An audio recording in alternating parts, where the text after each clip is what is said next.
এবং আন্তর্জাতিকভাবে যে সমস্ত দেশ আমাদের সঙ্গে যোগাযোগ রাখে তারা সবাই করছে।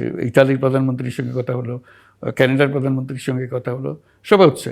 ইতালির প্রধানমন্ত্রী বলে যে তোমরা তো এখন বাংলাদেশের মানুষ যথেষ্ট আসো, তা আমাদের কোনো আপত্তি নেই, কিন্তু আমরা লিগ্যাল ওয়েতে কীভাবে আনতে পারি সেজন্য আমরা চেষ্টা করি। কারণ বাধা দেবো না, বাধা দিচ্ছে না, কিন্তু লিগ্যাল ওয়েতে। আজকেও তার অ্যাম্বাসেডার এসেছিলেন, ইটালিয়ান অ্যাম্বাসেডার, তার সঙ্গে আলাপ করলাম এটা লিগ্যাল ফ্রেমওয়ার্কে আমরা কীভাবে নিয়ে আসতে পারি। যেরকম ইললিগালি না গিয়ে ইললিগালি গিয়ে হেনস্থা হয়, বহু রকমের মানুষ মারা যাচ্ছে, তারপর বহু মধ্যস্বত্বভোগী টাকা পয়সা নিয়ে সর্বশান্ত করে দিচ্ছে। তাহলে দরকার কি পরিষ্কার জিনিস, তুমি কাগজ দেবে, সুন্দর মতো সে যাবে, তারে তুমি ট্রেনিং দেবা, যা যা করতে চাও লিগালি গেলে যা যা হয় সব পরিষ্কার করে যাচ্ছে। যখন সেটাকে স্বীকার করে অগ্রসর হয়, তারা বলে যে হ্যাঁ আমরা সেভাবে করবো।